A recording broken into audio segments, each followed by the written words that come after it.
The first time she said it, I thought she hated me. She was leaning against the hallway wall, arms crossed, sunlight cutting across her face through the apartment window. Her voice was calm, almost amused. "You're late again." It wasn't what she said. It was how she said it. Like she knew something I didn't. Like she could see straight through me.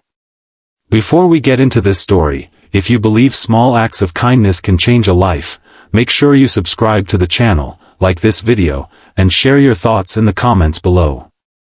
Welcome to Your Channel Name, where we share real stories that remind us how powerful simple kindness can be. Now let me tell you what really happened. I had just moved to Chicago after graduating college. New city. New job. New pressure. My roommate, Jake, was an old friend from high school who offered me his spare room when I landed an entry-level marketing job downtown. I was grateful. But I was also drowning. The job was demanding. My boss expected perfection. The commute was long. And no matter how hard I tried, I always felt behind. Late to meetings. Late to deadlines. Late to life. Jake's older sister, Emily, was staying with us temporarily while she looked for an apartment. She was a nurse at a local hospital, working unpredictable shifts. She had this calm energy about her. The kind of person who didn't talk much but seemed to understand everything. That first week, I came home past midnight after staying late at work. I fumbled with my keys, exhausted and irritated.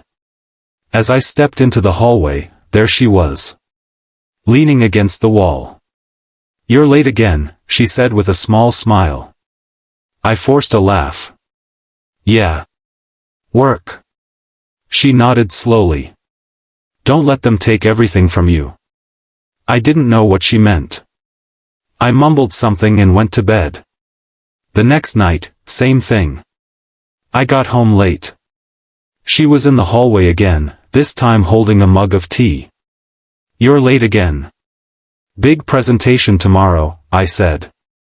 "Have to be ready." She studied me for a second. "Did you eat?" I hesitated. I grabbed a granola bar. Without another word, she walked into the kitchen. I stood there awkwardly. A few minutes later, she came back with a plate of leftover pasta. "Sit," she said gently. I almost protested. But something in her tone made me obey. We sat at the small kitchen table. She didn't ask about my job. She didn't lecture me. She just listened as I vented about my boss, the pressure, the fear of messing up.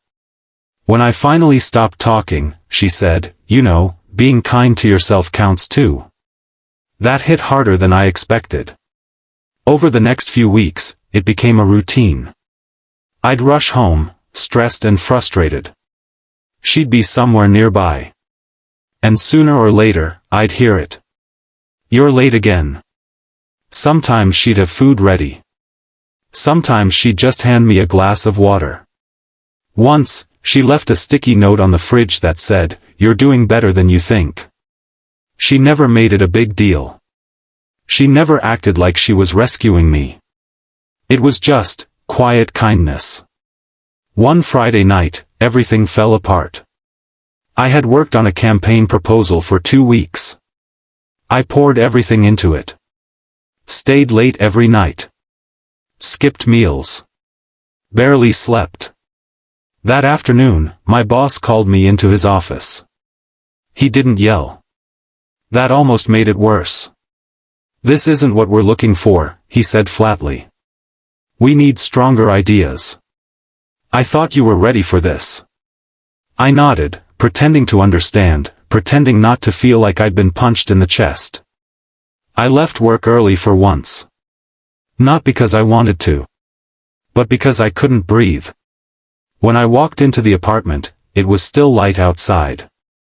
Emily was by the window, scrolling on her phone. She looked up, surprised. Then she leaned back against the wall and smiled softly. "You're early," she said. I tried to speak, but my voice cracked. I dropped my bag on the floor and sank into a chair. "I'm not cut out for this," I whispered. She didn't rush to fix it. She didn't tell me I was wrong. She just pulled up a chair and sat across from me. "What happened?" I told her everything. The rejection. The doubt. The feeling that I was a fraud. When I finished, I expected advice. A motivational speech. Something dramatic. Instead, she said, "That must have hurt." And for some reason, those 4 words broke me. I realized no one had said that to me. Not at work. Not even to myself. I had been so busy trying to prove I was strong that I forgot I was allowed to feel hurt. Tears came before I could stop them. She reached across the table and squeezed my hand. "You know what I see?" she said quietly. "I see someone who cares too much to quit. Someone who stays late because he wants to do it right. That's not weakness. That's heart." I stared at her. "Then why does it feel like I'm failing?" She smiled. "Because you think your worth depends on being perfect." Her words stayed with me all weekend. The next Monday, I went back to work with something different inside me. Not confidence exactly, but steadiness. I asked my boss for feedback instead of avoiding him. I asked a coworker for help instead of pretending I knew everything. I left the office at a reasonable time. When I got home that evening, the hallway was empty. For a moment, I felt strangely disappointed. Then I saw a note taped to my bedroom door. "You're right on time." A few days later, Emily told us she had found her own apartment. She'd be moving out by the end of the month. I didn't realize how much I had come to rely on her presence until I imagined the apartment without her quiet support. On her last night, we ordered pizza and sat around the living room. Jake joked about finally getting his bathroom back. We all laughed. Later, as she carried a box to her car, I followed her outside. "Hey," I said, awkwardly. "I never really thanked you." She tilted her head. "For what?" "For noticing. For caring. For not making me feel small." She shrugged gently. "Everyone needs someone to lean against the wall and remind them they're human." I swallowed the lump in my throat. "You did more than that." She smiled. "Promise me something." "What?" "When you see someone else drowning, don't wait for them to ask. Just be there. Even if all you say is, 'You're late again.'" After she left, the apartment felt quieter. But something inside me felt stronger. Months passed. Work got better. I grew into my role. I stopped measuring my value by how late I stayed at the office. One evening, a new intern named Marcus joined our team. Fresh out of college. Nervous. Eager to impress. I started noticing the signs. The way he skipped lunch. The way he stayed after everyone else left. The dark circles under his eyes. One night, I stayed back on purpose. He was hunched over his computer, staring at the screen. "You're late again," I said lightly. He looked up, startled. Then he laughed nervously. "Yeah. Just trying to get this right." I walked over and leaned against the cubicle wall. "Did you eat?" He hesitated. I nodded toward the break room. "Come on. Let's grab something." We sat at a small table with vending machine sandwiches. He told me about the pressure he felt. The fear of disappointing everyone. I listened. When he finished, I said the same 4 words that once saved me. "That must have hurt." His shoulders dropped, just a little. Like he had been carrying something heavy and finally set it down. In that moment, I understood something powerful. Kindness isn't loud. It doesn't always come with grand gestures or dramatic speeches. Sometimes it's just showing up. Leaning against the wall. Noticing someone struggle.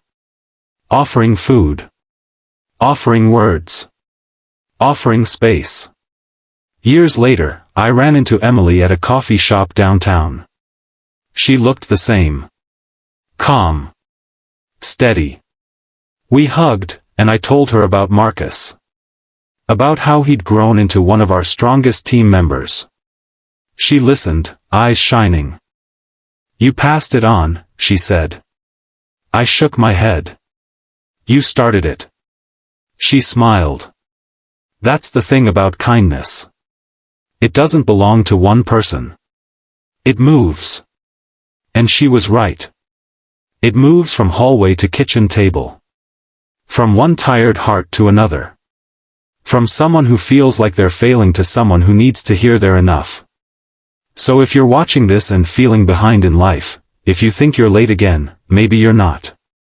Maybe you're right on time. And maybe someone around you is waiting for a small act of kindness that could change everything. Lean against the wall. Notice. Listen. Say the words. Because you never know whose life you might steady with something simple. Let's be the reason someone feels seen today. And let's keep kindness moving forward, one quiet moment at a time.